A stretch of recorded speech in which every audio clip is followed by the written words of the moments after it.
Hola a todos, bienvenidos a este episodio 2 de Territorio Tech.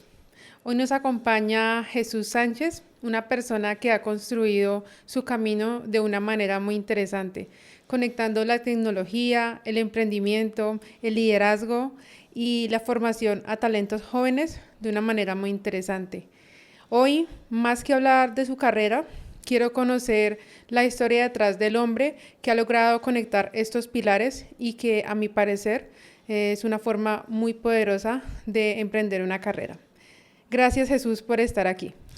Gracias a ti, Daniela, y bueno, esperemos que esta charla sea muy interesante para toda tu audiencia. Gracias, Jesús. Hoy quisiera que comenzáramos devolviéndonos en el tiempo a esa época en donde estaba el Jesús que montaba bicicleta y enseñaba matemáticas. ¿Quién era Jesús en ese momento? Wow, de eso hace varios años.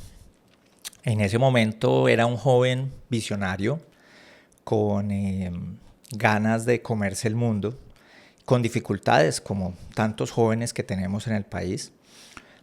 Yo nací y crecí en el barrio La Base, un barrio estrato 3 de la ciudad de Cali. Y como muchos jóvenes, pues tenía sueños de prosperar. En ese momento mi abuelo había fallecido y mi abuelo era quien respondía por esa figura paterna. Y también había tenido un fallecimiento de mi padrastro, con lo cual me empecé a preguntar cómo ayudar en casa. Y por eso empecé a trabajar dando clases de matemáticas y después de salir de la universidad me iba a enseñar a chicos de colegio, de mi colegio, y prácticamente de un momento a otro me vi ocupado toda la tarde, desde las 2 hasta las 6 de la tarde, y eso me enseñó desde muy joven el valor del esfuerzo y que las cosas se consiguen con esfuerzo, con dedicación. Y bueno, después de eso ya me pude dedicar a trabajar en la universidad. Y en resumen, ese Jesús de esa época era un joven con muchos sueños y sorteando este tipo de dificultades. Qué buen inicio de esta historia. Creo que muchas personas de la audiencia no se imaginan que el Jesús que se mueve en escenarios internacionales tuvo un inicio de esta forma. Pero me gustaría ahondar un poco más en las personas que han estado influyendo en tu vida. En estas etapas iniciales siempre hay personas que marcan tu vida y quisiera saber qué papel ha jugado tu madre en esta etapa inicial. Wow. Eh, pues efectivamente mi mamá fue el apoyo para todos estos sueños. Um, Ella quedó viuda con 3 chicos, yo era el mayor, mi hermano y mi hermana, y nunca se quejó, nunca se quejó. Y eso también me enseñó otro valor, y es el valor de la resiliencia.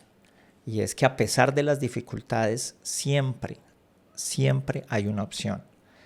Y de ahí acuñé una frase que algunas personas la conocen, y es que sí se puede. Es difícil.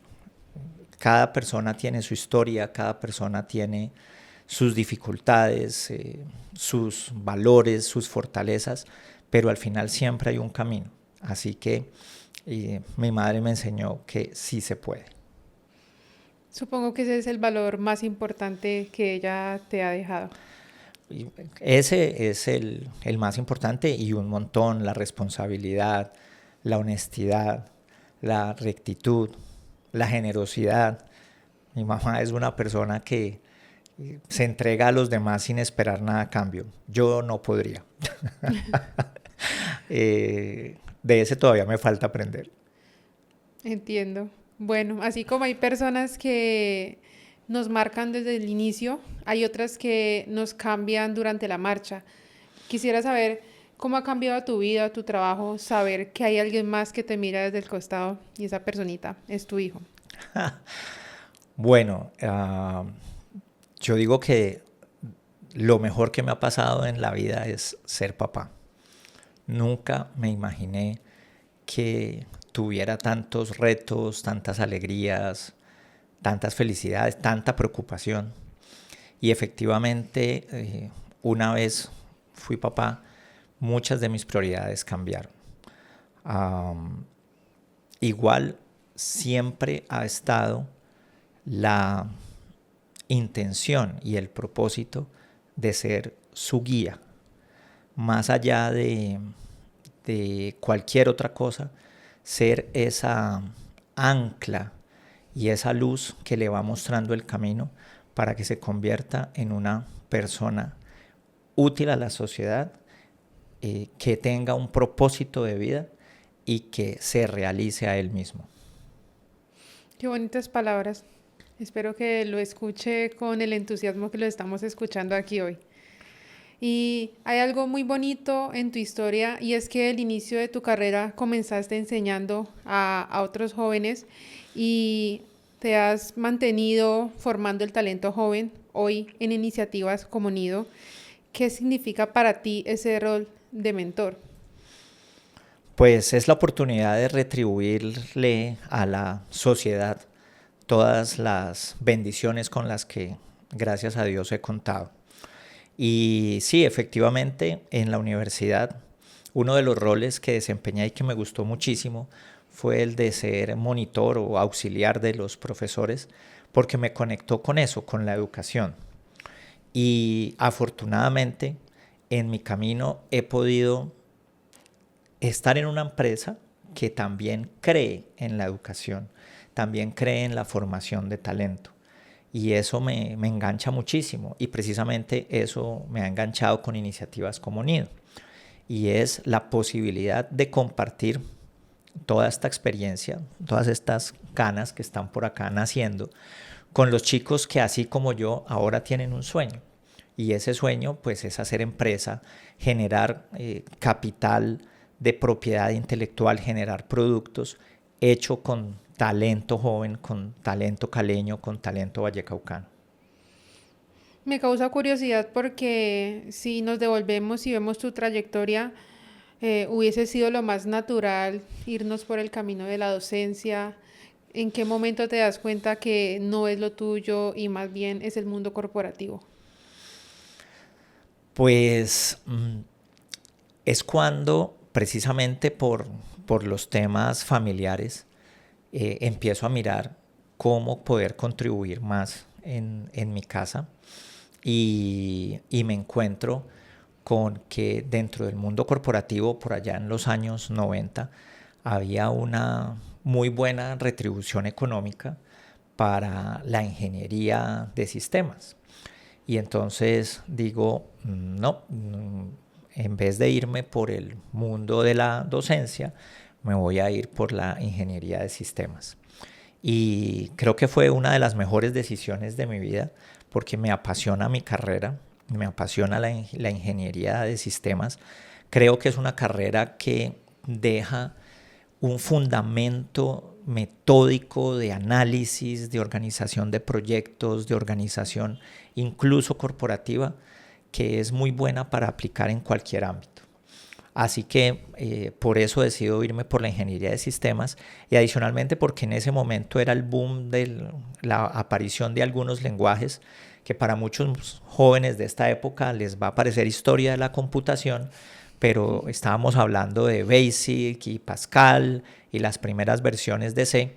Así que el hecho, la posibilidad de crear cosas nuevas a partir de unos lenguajes, de una estructura de comandos, me parecía algo fantástico.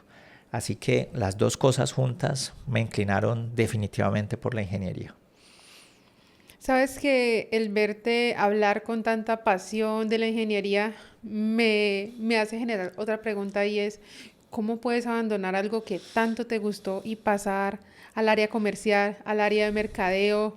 ¿Fue fácil esta decisión? Es que no es abandonar la ingeniería, porque precisamente lo que hace la ingeniería es encontrar solución a los problemas. Y en la medida en que fui haciendo la carrera con todas estas etapas de ser programador, luego ser líder de un módulo, luego gerenciar un producto, luego la parte de consultoría, pues me di cuenta que para que una empresa pueda crecer, primero pues necesita vender esas soluciones. Y para que a su vez sus clientes puedan crecer, pues necesitan encontrar soluciones a sus problemas e incluso encontrar soluciones a nuevas necesidades que le van saliendo en cada momento. Así que nunca he abandonado la ingeniería porque sigo encontrándole soluciones a los problemas.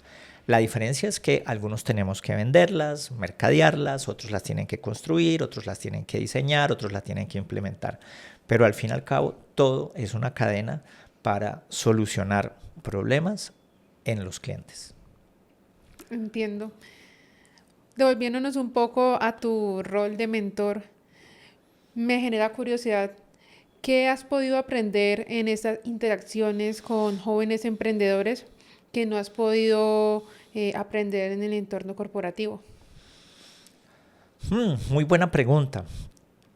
Pues mira, cada joven trae una historia y trae un propósito con su emprendimiento. Hay emprendimientos con una visión muy social que más que algo que no haya aprendido en el mundo corporativo es volver a conectar con esa visión social que a veces cuando estamos jóvenes la tenemos muy clara, pero que en la medida que crecemos se nos puede ir disipando. Entonces, iniciativas que hay en Nido como Wipago, por ejemplo, tiene una fuerte visión social de componente en educación financiera para las personas que están aproximándose a este mundo digital de los pagos y sobre todo de encontrar la cultura financiera para pagar a tiempo, en fin, una cantidad de cosas. Así que yo te diría que es, por un lado, reconectar con lo social y por otro lado, pues enriquecer lo que hay en el mundo corporativo con una cantidad de ideas nuevas, novedosas y en tecnología. Es tal la amplitud de herramientas y más ahora con el tema de inteligencia artificial que tener esta conversación con jóvenes emprendedores es de enriquecimiento mutuo. Yo siento que aporto mi experiencia y que ellos me aportan precisamente una visión innovadora de una cantidad de cosas que sencillamente el día a día pues no permite. Y Jesús, precisamente eso es lo que me parece apasionante porque no se trata solo de implementar proyectos, sino de generar impacto real. Y conectando esto un poco con lo que he logrado ver en tus presentaciones, en los paneles en los que has participado, tú has dicho algo muy fuerte y es que el 70% de los proyectos de tecnología en utilities fallan. Me gustaría saber por qué crees que esto está sucediendo. Bueno, pues este número sale de unas estadísticas de consultores internacionales y allí hay consultores como Gartner, el MIT precisamente también tiene una muy interesante respecto de inteligencia artificial y es que hacer tecnología es difícil y es difícil porque a diferencia de cualquier otra rama, tú te puedes encontrar con la posibilidad de hacer un modelo. Si estamos hablando de ingeniería civil o arquitectura, pues tienes una maqueta, hay una cantidad de cálculos, etc. Sin embargo, en la tecnología y en particular en la ingeniería de software, que es la más nueva de las ingenierías, pues estamos hablando de cosas que no son tangibles, con lo cual es muy difícil pensar en el resultado final. Por eso pues aparecen todas estas metodologías ágiles y toda esta cantidad de cosas. Creo que el éxito de los proyectos se logra cuando se juntan no solamente sistemas o aplicaciones hechas con muy buena calidad, sino también una definición clara de los procesos que van a soportar esas aplicaciones y una capacitación y una gestión de cambio adecuada en las personas que van a usar esos sistemas y que van a trabajar con esos procesos. Este alto porcentaje de proyectos que fracasan, no solo en utility, sino en general, en todas las industrias, pues obedece a que alguna de las tres cosas no está bien fundamentada. Tristemente, en los 38 años que ya lleva Open en el mercado, hemos visto cómo empresas de servicios públicos, que es nuestro ámbito, pues fracasan proyectos con otros proveedores, precisamente porque tal vez el sistema es bueno, pero no está ajustado a las funcionalidades o a los procesos de determinado país, o subestimaron lo que implicaba adaptarse a las necesidades regulatorias de países latinoamericanos que son muy, muy complejas comparadas con otras necesidades regulatorias de otros países. Entonces, este porcentaje tan alto hace que cada vez que nosotros miramos un proyecto lo miremos de manera integral, no solamente ofreciendo un producto de última tecnología con altísimos estándares de calidad, sino también que ponemos muchísimo foco en el delivery, o sea, en la metodología de implementación y en la transferencia de conocimiento. Eso hace que nuestros proyectos sean muy exitosos, y aprovecho aquí el espacio para contarles que precisamente uno de nuestros clientes, Ecogas en México, se acaba de ganar el premio a mejor proyecto de implementación, implementando nuestra solución, en el evento más importante de Norteamérica, donde asisten unas 2.500 personas y participan unas 400 utilities. Pues entre todas esas posibilidades, Ecogas, en colaboración con Open, ganó el premio a mejor proyecto de implementación. Felicitaciones, Jesús, a ti y a todo tu equipo. Muchas gracias. Me gustaría que nos cuentes un poco más de cómo apoyó Open a Ecogas y que nos cuentes un poco más de esta experiencia. Bueno, Ecogas, como muchas empresas de servicios públicos y de muchas industrias en general, llegó a un momento de inflexión, a decir, necesito transformar mi operación, hacer una completa transformación digital, y decidió que efectivamente tenía que poner al cliente en el centro de su operación. Y para eso decidió embarcarse en un proyecto muy ambicioso, donde todas las operaciones de cliente las quería tener en una sola plataforma. Es decir, prácticamente que desde los medidores inteligentes que tiene, los medidores tradicionales, hasta que el cliente pudiera pedir servicios, pagar su factura, consultar sus consumos en un portal o en un app, todo debería estar en una base de datos unificada con procesos holísticos gestionados end-to-end. Y para eso hizo un proceso de selección muy estricto con estándares internacionales. Nosotros nos ganamos ese proyecto, y después de 22 meses de implementación de 4 componentes grandísimos, el portal de autogestión y toda la experiencia digital de cliente, toda la parte de atención al cliente y facturación, que es lo que en Latinoamérica se conoce como sistemas comerciales, en el resto del mundo como Customer Information Systems, todo lo que tiene que ver con Meter Data Management para los medidores inteligentes y todo lo que tiene que ver con trabajo de campo, todo lo que tiene que ver con Field Service Management, pues lo implementamos. Y Ecogas pues obtuvo unos beneficios grandísimos en automatización, en eficiencia, en excelencia operativa, y prácticamente, por ejemplo, hoy sus clientes califican los trabajos de instalación con 4.8, 4.9 de 5 posible, lo cual pues ratifica que efectivamente ha mejorado su experiencia de cliente con el uso de plataformas como la nuestra, y haciendo un trabajo gigante a la interna de reformulación de sus procesos y de rediseño de toda la operación con un equipo humano excepcional. Aquí en esta historia que compartes veo algo muy poderoso, y es que lo que obliga a Ecogas a buscarlos a ustedes es que llegan a un punto de inflexión. O sea, me imagino que habían muchos problemas con clientes, en procesos, y aquí me surge una pregunta, y es, ¿cuáles son los principales bloqueos que ves en una compañía, en una utility o en una empresa de comunicaciones durante su proceso de transformación? En el caso de Ecogas, más que problemas, lo que existía era una visión de quererse transformar para responder a los retos del futuro. La mayoría de las utilities hoy tiene sistemas que les permiten operar con mayor o menor esfuerzo, con mayor o menor eficiencia, pero operan.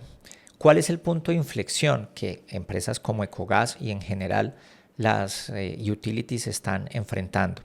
El punto es prepararse para el futuro, donde todo lo que tiene que ver en el campo de energía eléctrica, por ejemplo, con transformación del sector eléctrico, prosumidores, energías renovables, eficiencia energética, paneles solares, vehículos eléctricos, empieza a transformar toda la dinámica del sector. Prácticamente que en el sector eléctrico venimos acostumbrados a que la provisión del servicio eléctrico es unidireccional, de la empresa distribuidora a los clientes finales. Con todo este boom de transformación se va a volver bidireccional. Es decir, los clientes finales van a poder generar su propia energía, van a poder inyectar energía a la red en diferentes horas, en diferentes momentos, y eso implica cambios regulatorios, cambios de operación, cambios en el modelo comercial, y para eso es que se están preparando las empresas. En el caso de Ecogas, se estaban preparando para poder tener medición inteligente y poder automatizar todo su proceso comercial, de tal forma que muchas tareas que hoy necesitan intervención manual e intervención en campo ya se pudieran hacer automática e incluso remotamente. Con las empresas de agua, todo lo que tiene que ver con digitalización del ciclo del agua se está volviendo súper importante, porque el agua se está volviendo en muchos países un recurso escaso.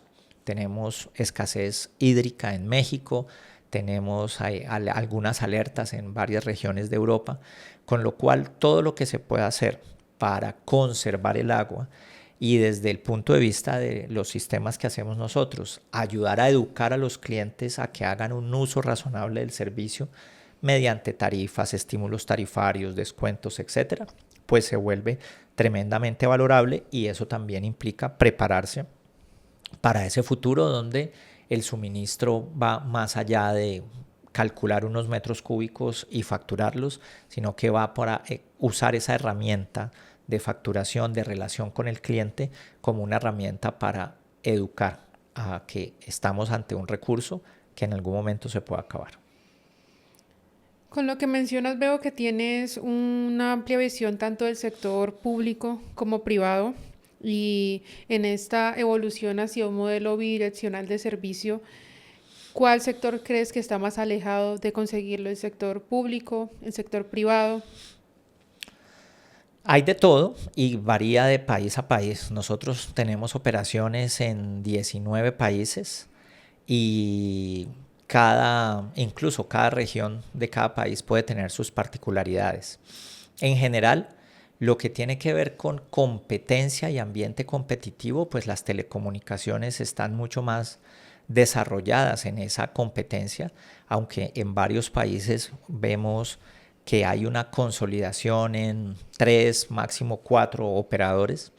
El sector que más está adoptando y preparándose para esa transformación es el sector eléctrico, precisamente por los avances en la tecnología de redes inteligentes, de smart grids, seguido del sector de gas y de último el sector de agua. Obviamente las compañías privadas tienen una visión muy desarrollada de cómo quieren operar y de toda esta eficiencia que pueden lograr a través de nuevas tecnologías. En las compañías que son públicas también existe, reforzada por atender mejor a su comunidad y atender mejor a los clientes. Entonces, dependiendo de si están en ambientes competitivos o están en ambientes, digamos, más monopólicos, las compañías empiezan a desarrollar más gusto por tener este nuevo tipo de herramientas innovadoras. Tenemos, por ejemplo, clientes en Chile y en Estados Unidos, en Chile privados muy innovadores, y en Estados Unidos públicos también muy innovadores. Depende mucho de la región, Tal como cual. dices. Em, Hay algo que me interesa mucho y que de pronto no hemos mencionado, y es, quisiera saber qué tan frecuente es que te encuentres con clientes que quieran llegar directo a la inteligencia artificial, pero obvian por completo los procesos que hay en el medio para llegar a este punto. Muy frecuente, y no solamente en nuestro sector, sino en todos. De hecho, ahora que hablábamos del MIT, el MIT hizo un estudio donde encontró que entre el 90 y 95% de los proyectos de inteligencia artificial en el mundo no son escalables, es decir, se quedan en un piloto y no escalan a nivel corporativo y no dan los resultados que se esperan.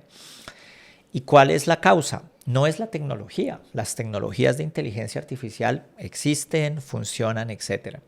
Es que para que la inteligencia artificial funcione, necesitas datos sobre los cuales esa inteligencia artificial pueda funcionar. Cualquiera de los modelos que conocemos en este momento, ChatGPT, Gemini, Perplexity, fueron entrenados con millones de datos. Entonces, cuando una empresa de telecomunicaciones, de energía, de gas, de agua, quiere meterse en inteligencia artificial, las dificultades que se está encontrando es que hoy no tiene información consistente, información unificada. ¿Qué se ve obligada a hacer? Pues antes de invertir en inteligencia artificial, invertir primero en modelos de unificación de datos, de limpieza de datos, de consolidación de datos, y después de eso ya puede ir a inteligencia artificial.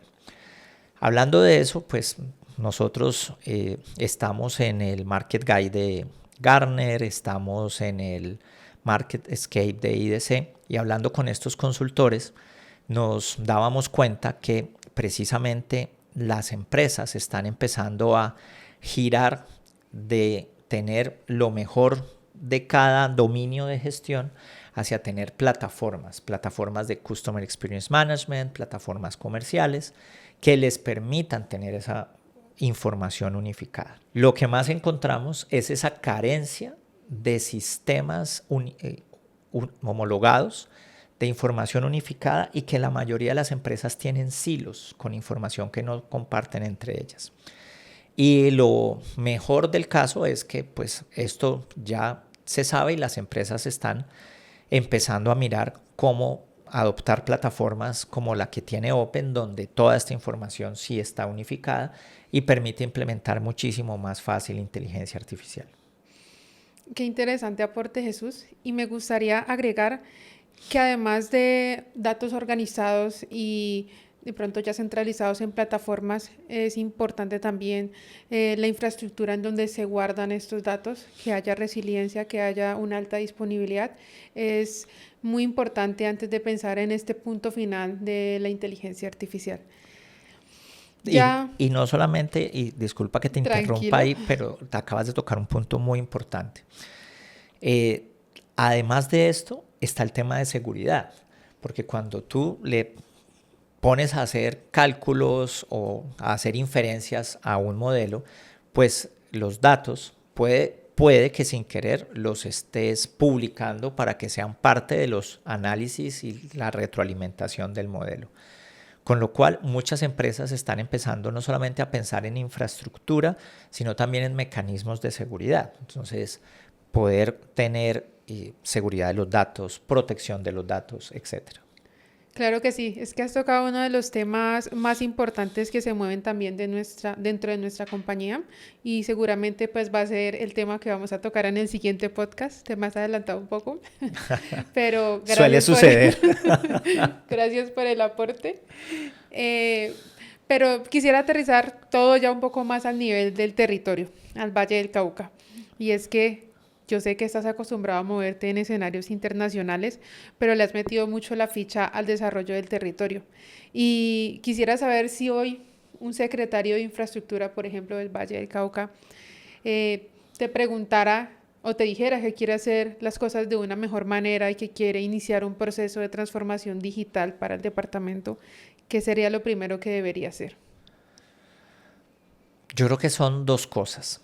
La primera es trabajar muchísimo en todo el tema de simplificar y automatizar trámites. En varios escenarios encontramos que una de los grandes pedidos de los empresarios y los emprendedores es simplificar los trámites, también de los ciudadanos. Hay muchísimos avances en temas de gobierno digital, pero creo que todavía hay un camino que falta recorrer, así que ese sería uno de los temas a trabajar. Y el otro tema es un tema de largo plazo, y es el tema de la educación. Aquí en el Valle del Cauca y en particular en Cali tenemos varias universidades que tienen formación de ingeniería, tenemos un talento espectacular. Esto es algo que tal vez no todos sepan, y es que en Cali hay 4 de las más grandes compañías de software y tecnología de Colombia. Como tal, Cali tiene el potencial de convertirse en un referente a nivel de software y tecnología, no solo para el país, sino para toda Latinoamérica. De hecho, desde diferentes ámbitos, la Cámara de Comercio, el sector privado, el sector público, la gobernación, la alcaldía, estamos todos haciendo esfuerzos y hay unos muy buenos resultados. Cali creció tremendamente en la capacidad emprendedora y hoy por hoy es uno de los mejores ecosistemas para emprendimiento tecnológico a nivel nacional y a nivel latinoamericano. Así que yo creo que con esos 2 temas empezamos a ver resultados. Resultados que por un lado benefician a la comunidad, simplificando trámites de gobierno digital, y esto son proyectos de corto plazo, y proyectos de largo plazo que tienen que ver con el sector educativo, formar a los chicos desde los colegios, que le empiecen a sacar gusto a la ingeniería, a la tecnología, al emprendimiento, a desarrollar productos y soluciones que vayan de Cali y el Valle para el mundo. Es decir, que con todo lo que has visto, podríamos considerar que ya Cali es un hub tecnológico, o qué le haría falta para ser un hub. Yo creo que tenemos muchos de los elementos. Tenemos empresas grandes, tenemos emprendedores agresivos, fuertes, comprometidos. Tenemos un sector público como alcaldía y gobernación y algunos entes como Cámara de Comercio trabajando firmemente con esto. Así que yo creo que la semilla ya está plantada. Lo que nos hace falta es regarla, cultivarla y hacer que florezca aún más. Y eso tiene que trascender el periodo del actual alcalde y la actual gobernadora. Y tiene que seguir impulsado por los empresarios, por los emprendedores, por el sector académico, que también está totalmente dedicado y comprometido a estas iniciativas. Así que lo que falta es no dejar morir esta iniciativa, no dejar que se pase, digamos, estos momentos donde estos resultados se están consiguiendo, sino que sigan de largo plazo. Y nos falta como sociedad creernos el cuento. A veces no nos creemos que en Cali seamos capaces de todas estas grandes cosas, y tristemente somos muy negativos respecto de los logros que otras empresas el sector gobierno o el sector educativo consigue. ¿De dónde viene esa negatividad? No lo sé, pero lo que sí sé es que todos como caleños tenemos que cambiar eso, tenemos que hablar bien de Cali, mostrar lo mejor de Cali, y claro que hay que corregir una cantidad de situaciones, pero la manera de corregirla no es atacándonos entre nosotros mismos, es proponiendo soluciones y yendo hacia adelante.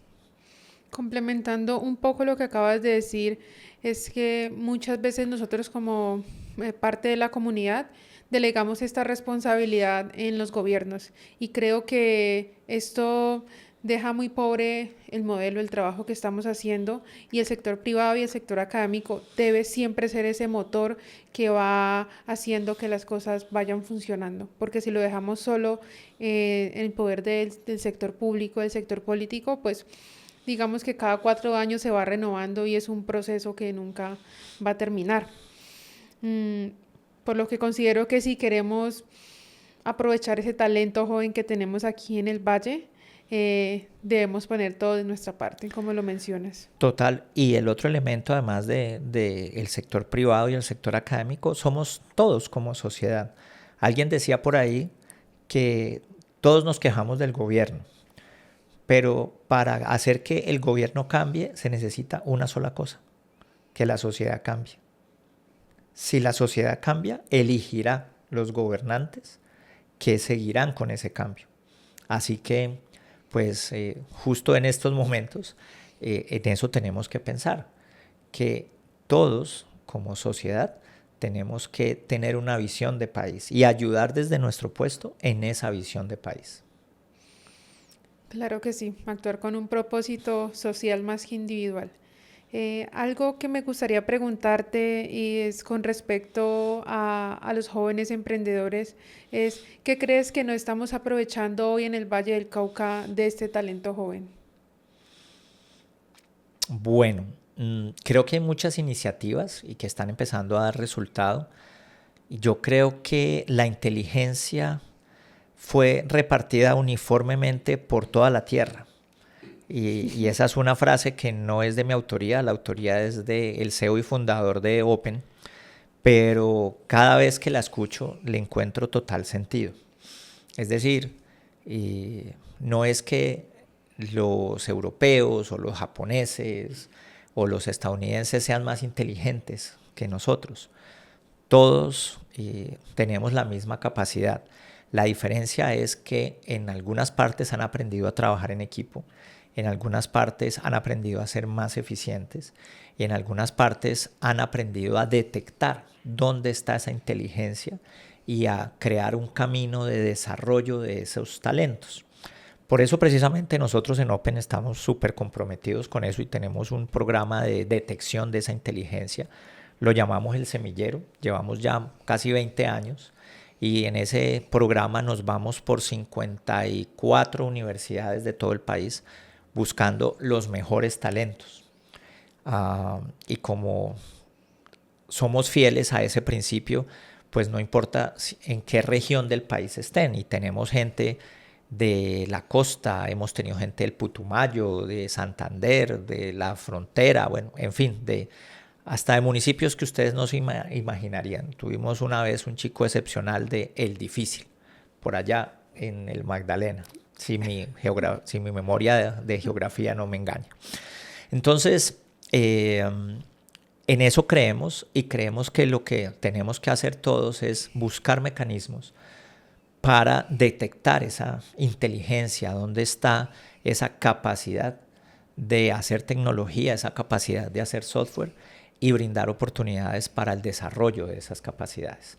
En eso estamos trabajando desde diferentes ámbitos, ya mencioné algunos, quiero mencionar también a FedeSoft, la Federación de Compañías de Software de Colombia, que agrupa unas 500, 600 empresas de software en todo el país y que precisamente está desarrollando programas en conjunto con gobiernos departamentales, locales, etcétera, para fomentar el desarrollo de ese talento y también para ayudarle a compañías pequeñas y medianas a exportar.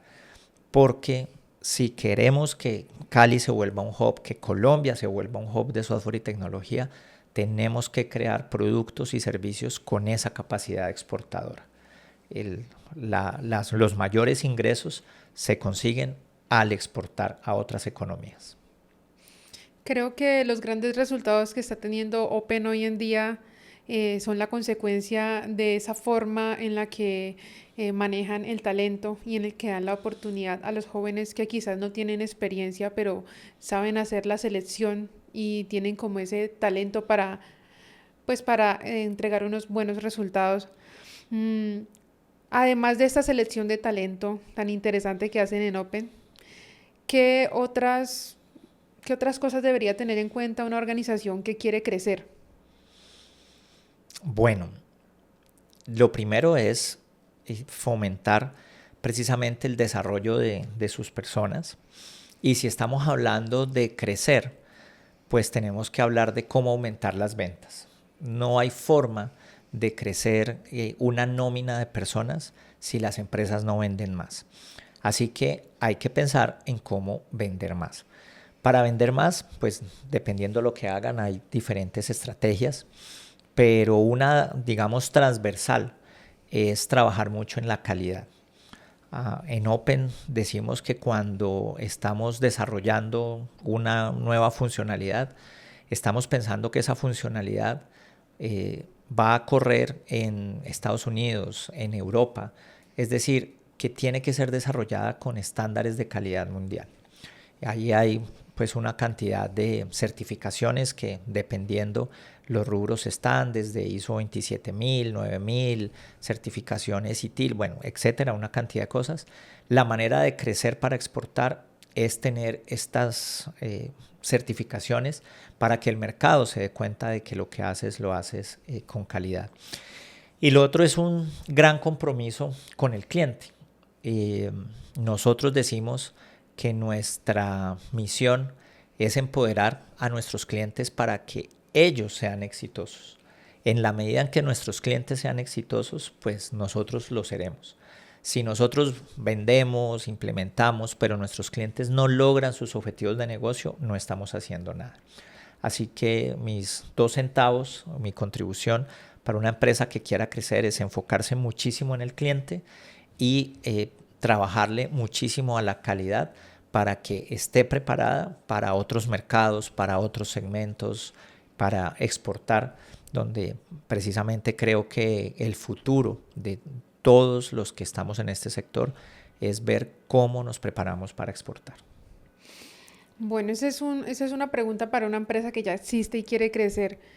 Pero si tuvieras que crear una organización desde cero y que esté preparada para el futuro, ¿cuáles serían esas 3 cosas que sí o sí debería tener? Lo primero es total certeza de que está resolviendo un problema por el cual la gente va a pagar.